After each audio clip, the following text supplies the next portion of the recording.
Reach heaven's joys, O bright and sun. Heart of my heart, whatever befall, still be my vision, O ruler of all. Hello, and welcome to our study once again of the book of Judges. You may remember in our last class that we looked at really 3 judges, one of whom probably should just be described as a wicked judge, and that's Abimelech. Abimelech was the son of Gideon. He was not anything like his father. In fact, he wanted to be king, and as a result, he killed most of his brothers, all but one. And remember, there were 70 of those boys, so that's quite a slaughter that went on. He ended up being a very, very wicked ruler. The people who wanted him to rule them ultimately didn't really appreciate him. They got into conflict, and everybody ends up killing everybody else, or just about that anyway. After that, we have a brief mention of Tola. Not very much information about Tola, except that he did rule and there was a period of peace. Followed also by Jair, and Jair also is one of those just mentioned briefly, not a whole lot of details, just that he ruled over Israel and they had peace. Now, we then come to a very important point, and that is the cry that God said they ought to make to other gods. You may remember that the people once more were suffering. They were enduring a great deal of pain, and as a result of that, they cried out to God. And God reminded them that He had delivered them on numerous occasions, but that in point of fact, they continued to turn away from Him, continued to go to other gods. And so He tells them, why don't you cry to those gods and see if they will deliver you? And really it was there that we stopped, having noted only briefly that they repented of what they had done, that God then was prepared to lead them, but they were ready to go into battle, but they needed a leader to go into battle. And that's where we left off, and that's where we'll pick up in just a few moments. But before we do, I hope you'll consider taking a free home Bible correspondence course. Listen to it as it is explained. Gospel Broadcasting Network offers a free, non-denominational Bible course. It's based strictly on God's Word and not the creeds or traditions of men. Why not contact us for lesson number 1? Walking in sunlight, sunlight of love, heavenly sunlight, heavenly sunlight. You may want to enroll by email. The address is info@gbntv.org. To enroll by phone, call us toll-free at 888-805-3390. So, the children of Israel admitted their mistake, confessed their sin, and now they're looking for a leader to take them into battle with God once more on their side. And that's the way it opens up in Judges chapter 11, verse 1. Now Jephthah the Gileadite was a mighty man of valor, but he was the son of a harlot, and Gilead begot Jephthah. Gilead's wife bore sons, and when his wife's sons grew up, they drove Jephthah out and said to him, "You shall have no inheritance in our father's house, for you are the son of another woman." So we have an interesting character, a man who did personally nothing wrong, but he was ostracized sadly enough by his own brethren, thrown out of the house, thrown out of the city even. And the result of that is that he has to have a way to survive. And so that's what the author goes into next. Then Jephthah fled from his brothers and dwelt in the land of Tob. Worthless men banded together with Jephthah and went out raiding with him. It came to pass after a time that the people of Ammon made war against Israel. So it was, when the people of Ammon made war against Israel, that the elders of Gilead went to get Jephthah from the land of Tob. Then they said to Jephthah, "Come and be our commander, that we may fight against the people of Ammon."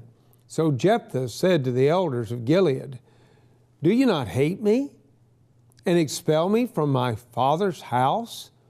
Why have you come to me now when you are in distress? So the developments work out in a way that no one really could have anticipated. Jephthah leaves, as he was made to do. He goes out to a place called Tob, and there worthless men join him. And together, they are able to actually eke out an existence. He is a great man of valor, though, and only ostracized because his father had relations with a harlot. And that was what resulted in the problems in his life. Now, Israel's in trouble. Ammon has attacked Israel, and as a result, they need a leader. They need someone to take them up against the enemy, lead them in battle. They need a valiant man, and that's what they have when you're talking about Jephthah. But listen to what he says, beginning in verse 7 of Judges chapter 11. So Jephthah said to the elders, "Did you not hate me?" Remember? They hated him. They expelled him. They would have nothing to do with him. Now they want him to come back just because they've got trouble. So, verse 8, then the elders of Gilead said to Jephthah, "That is why we have turned again to you now, that you may go with us and fight against the people of Ammon, and be our head over all the inhabitants of Gilead." So Jephthah said to the elders of Gilead, "If you take me back home to fight against the people of Ammon, and the Lord delivers them to me, shall I be your head?" And the elders of Gilead said to Jephthah, "The Lord will be a witness between us if we do not do according to your words." So they want him as a leader. They acknowledge that they need him as a leader. But he immediately wants to know, is this only going to last as long as your problem lasts? And that's interesting, because that actually is the way people react. Not just in that day, people react that way today. They'll pay attention to you, they'll give you honor and praise as long as they need you, but when they cease to need you, they'll turn away. Jephthah is smart enough to realize that this could be a short-term thing if it's just long enough for him to go out and lead them in battle. And so now he is exacting a promise from them. Will you make me your leader? I mean, really, you're permanently your leader, not just a leader in battle, but a leader following the battle. The response of the people is to say, absolutely, you will be our leader. We will make you such, and we'll take a vow to that effect. And so, that having been said, notice what happens in verse 11, which makes the vow, as it were, even stronger. Now, I know your yes ought to be yes, and your no ought to be no. But this vow is going to be reinforced, not just with their word, but it goes beyond that. It's going to be taken before the Lord. And so listen to what is said, starting in verse 11 of chapter 11. Then Jephthah went with the elders of Gilead, and the people made him head and commander over them. And Jephthah spoke all his words before the Lord in Mizpah. So apparently at that time, the Ark of the Covenant was in Mizpah. And with it being there, they go before the Lord, and now this vow, this commitment is made before the Lord. So he's got a great witness, doesn't he? Someone that can stand by his side and defend him. And of course, God has shown he'll do that, and he will in the case of Jephthah as well. So verse 12, now Jephthah sent messengers to the king of the people of Ammon, saying, "What do you have against me, that you've come to fight against me in my land?" And the king of the people of Ammon answered the messengers of Jephthah, "Because Israel took away my land when they came up out of Egypt from the Arnon as far as the Jabbok and to the Jordan. Now therefore restore those lands peaceably." All right, the complaint that the king of Ammon is laying out is an ancient complaint. And Jephthah is going to have a wonderful answer to it. He knows the history and he relates it very thoroughly, and I'm going to let him do that. But for the time being, recognize what the point is. The king of Ammon is saying, Israel has taken my land. I want it back. So now listen as Jephthah responds beginning in verse 14. So Jephthah again sent messengers to the king of the people of Ammon, and he said to him, Thus says Jephthah, Israel did not take away the land of Moab, nor the land of the people of Ammon. For when Israel came up from Egypt, they walked through the wilderness as far as the Red Sea, and came to Kadesh. Then Israel sent messengers to the king of Edom, saying, Please, let me pass through your land. But the king of Edom would not heed. And in like manner they sent to the king of Moab, but he would not consent. So Israel remained in Kadesh. And they went along through the wilderness and bypassed the land of Edom and the land of Moab, came to the east side of the land of Moab, and encamped on the other side of the Arnon. But they did not enter the border of Moab, for the Arnon was the border of Moab. Then Israel sent messengers to Sihon, king of the Amorites, king of Heshbon. And Israel said to him, Please, let us pass from your land into our place. But Sihon did not trust Israel to pass through his territory.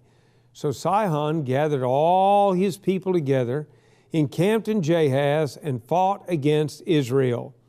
And the Lord God of Israel delivered Sihon and all his people into the hand of Israel, and they defeated them. Thus Israel gained possession of all the land of the Amorites who inhabited that country. They took possession of all the territory of the Amorites, from the Arnon to the Jabbok, and from the wilderness to the Jordan. And now the Lord God of Israel has dispossessed the Amorites from before his people Israel. Should you then possess it? Will you not possess whatever Chemosh, your God, gives you to possess? So whatever the Lord our God takes possession of before us, we will possess. And now, are you any better than Balak, the son of Zippor, king of Moab? Did he ever strive against Israel? Did he ever fight against them? While Israel dwelt in Heshbon and its villages, in Aroer and its villages, and in all the cities along the banks of the Arnon for 300 years? Why did you not recover them within that time? Therefore, I have not sinned against you, but you've wronged me by fighting against me. May the Lord, the judge, render judgment this day between the children of Israel and the people of Ammon. So, very important to notice. He goes through the history. And the history is quite interesting. Israel came out of Egypt. When they came out of Egypt, they really wanted to pass through Edom. But Edom would not allow them to pass through. And so next they asked to pass through Moab. But Moab would not allow them to pass through. And then finally they came to Ammon. And they asked Ammon's king, if they could go on through. And he didn't trust them. And so instead of letting them through, he actually went to war against them. He took them to battle, and he lost. And so Jephthah says, basically, this land is the land God gave us. And so he says to them, you take the land your God gives you. Well, the reality is their God's not giving them any land. And that's probably what the king saw as a problem. But Jephthah's argument is strong, and it's particularly enhanced by this idea. It's been 300 years. In 300 years, nobody has challenged us possessing this land. And now all of a sudden, you want to bring it up? We would say, I guess, that the opportunity has passed. There's a limit to the period in which you can sue someone for various things. And that's what we're confronted with here. He says, look, 300 years, it's too long. By now you've surrendered this possession because our God gave it to us. Of course, the response of the king of Ammon is not what really was desirable to Jephthah. He was trying to avoid war, but look at the next verse, verse 28 of chapter 11. However, the king of the people of Ammon did not heed the words which Jephthah sent him. Then the Spirit of the Lord came upon Jephthah, and he passed through Gilead and Manasseh, and passed through Mizpah of Gilead. And from Mizpah of Gilead he advanced toward the people of Ammon. And Jephthah made a vow to the Lord, and said, If you will indeed deliver the people of Ammon into my hands, then it will be that whatever comes out of the doors of my house to meet me, when I return in peace from the people of Ammon, shall surely be the Lord's. I will offer it up as a burnt offering. I'm proud of Jephthah as a leader. I think he did a great job. He understood the history. He tried to reason with people who really were unreasonable, as you could very well see, but he's made a very rash vow. And that rash vow, in a certain sense of the word, is going to come back to haunt him. He's going to have to deal with it. But first, let's talk about the battle. Starting again at verse 32. So Jephthah advanced toward the people of Ammon to fight against them, and the Lord delivered them into his hands. And he defeated them from Aroer as far as Minnith, 20 cities, and to Abel-Keramim with a very great slaughter. Thus the people of Ammon were subdued before the children of Israel. So they won the battle. Jephthah's made a vow to God.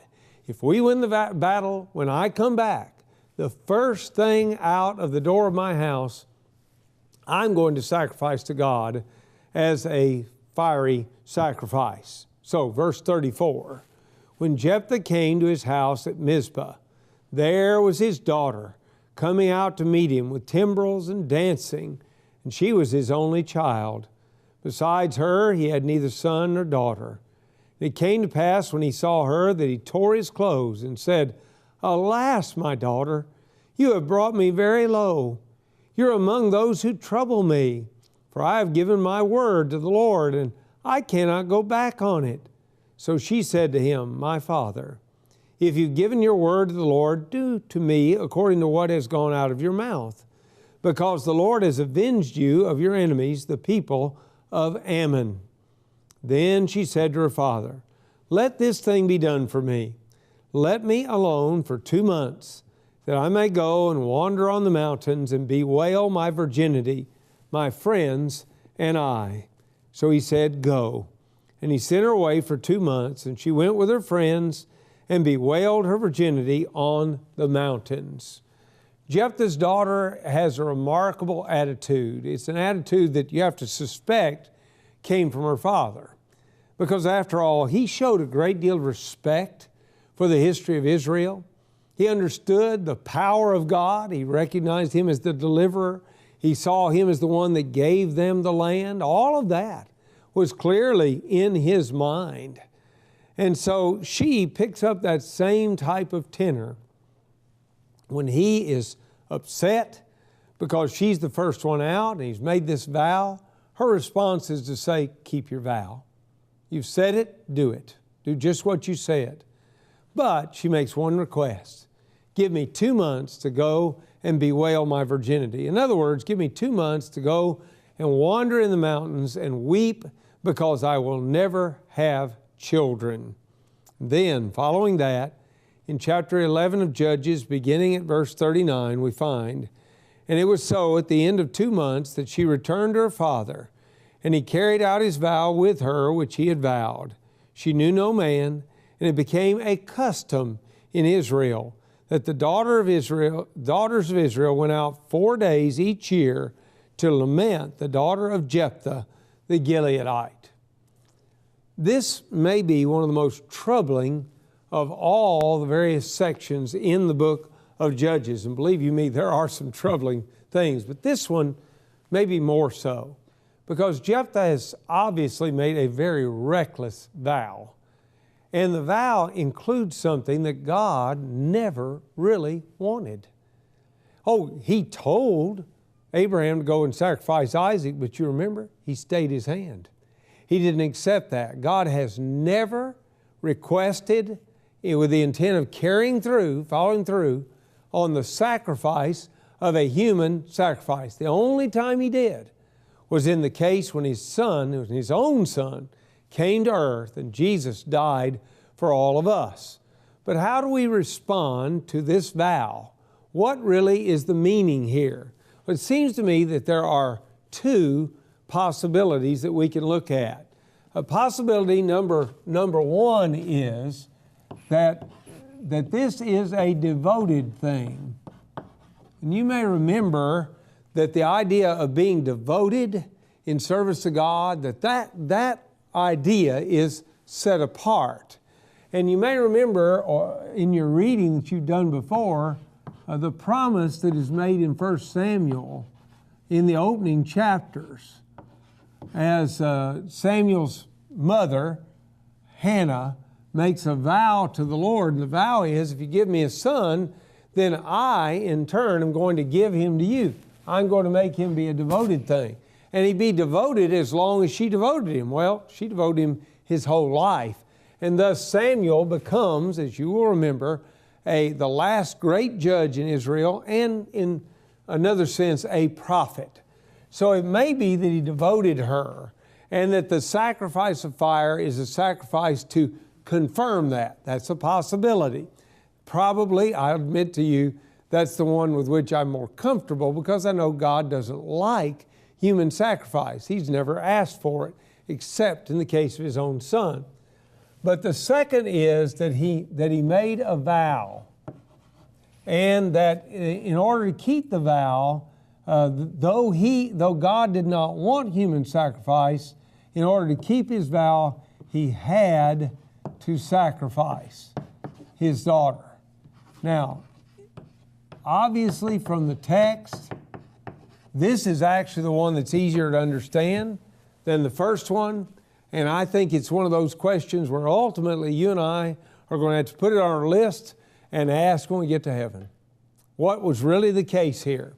I know that Jephthah lived up to his vow. I don't exactly know how. It may be that he had to kill his daughter, and what a sad thing if that's what he did. Or it may be that he just devoted her all of her life, and because of that, she was never married, never had any children. Her marriage in some ways was foregone so that she could be a servant of God. You'll have to decide for yourself. Those are just the possibilities, it seems to me, that are within this text. Well, things really haven't stopped for Jephthah. He still is a judge, despite all this other that's gone on, and he is challenged again, but this time not challenged by the enemies of God's people, but instead by some of God's people themselves. Look at chapter 12 of Judges. Then the men of Ephraim gathered together, crossed over the Zaphon, and said to Jephthah, "Why did you cross over to fight against the people of Ammon, and did not call us to go with you? We will burn your house down on you with fire." So their objection is, you didn't invite us to the battle. And because of that, we're going to burn your house down around your head. Here's his answer. And Jephthah said to them, "My people and I were in a great struggle with the people of Ammon.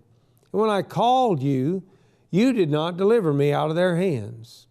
Now, we don't know about that call. It's not in the biblical record except in the words of Jephthah. But we accept them as the truth. And in point of fact, there's not a real challenge made to what he says. But they're mad. They're mad because they didn't get to go to battle. They're mad because they didn't get to have some of the spoils. And so listen to what else he says and how they respond. "So when I saw that you would not deliver me, I took my life in my hands and crossed over against the people of Ammon. And the Lord delivered them into my hand. Why then have you come up to me this day to fight against me?" Now Jephthah gathered together all the men of Gilead and fought against Ephraim. And the men of Gilead defeated Ephraim because they said, "You Gileadites are fugitives of Ephraim among the Ephraimites and among the Manassites." The Gileadites seized the fords of the Jordan before the Ephraimites arrived. And when any Ephraimite who escaped said, "Let me cross over," the men of Gilead would say to him, "Are you an Ephraimite?" If he said, "No," then they would say to him, "Then say Shibboleth." And he would say, Sibboleth, for he could not pronounce it right. Then they would take him and kill him at the fords of the Jordan. There fell at that time 42,000 Ephraimites. And Jephthah judged Israel 6 years. Then Jephthah the Gileadite died and was buried in among the cities of Gilead. It's a tragedy, really, that these people of God, the Ephraimites, felt compelled to fight over something like this that easily could have been resolved. But they didn't choose that. Instead of that, 42,000 had to die. Jephthah proved to be a good ruler. He led the people. They had 6 years of peace as a result of his leadership. Now, the writer of Judges goes into one of those rapid fire type things that we've already seen a little bit of earlier. We're going to see it again. Verse 8 of chapter 12, after him Ibzan of Bethlehem judged Israel. He had 30 sons, and he gave away 30 daughters in marriage, and brought in 30 daughters from elsewhere for his sons. He judged Israel 7 years. Then Ibzan died and was buried at Bethlehem. After him Elon the Zebulunite judged Israel. He judged Israel 10 years. And Elon the Zebulunite died and was buried at Aijalon in the country of Zebulun. After him Abdon the son of Hillel the Peranathite judged Israel. He had 40 sons and 30 grandsons who rode on 70 young donkeys. He judged Israel 8 years. Then Abdon the son of Hillel the Peranathite died and was buried in Pirathon in the land of Ephraim, in the mountains of the Amalekites. So we've gone into a series. We don't know very much about what went on. There actually is no record about Israel turning away from God. I cannot tell you whether they did or they didn't. I can only say, if I went by their history, I would say they must have. And God used each of these men as a deliverer of Israel. He's given us the names of the men and some little brief biographical thought. But for the most part, all we know is that they ruled, we know how long they ruled, and we know that Israel had peace during that time.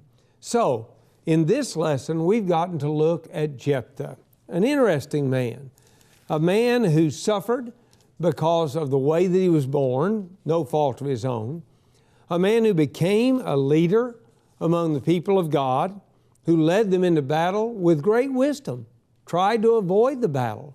But even though his knowledge of history demonstrated that there was really no case here, they had to fight. They won that battle. He won a second battle with the Ephraimites, but he lost his daughter because of a reckless promise that he made before he went. Next time, we're going to look at one of those famous judges of Israel, and when we do, we're going to cover a lot of chapters.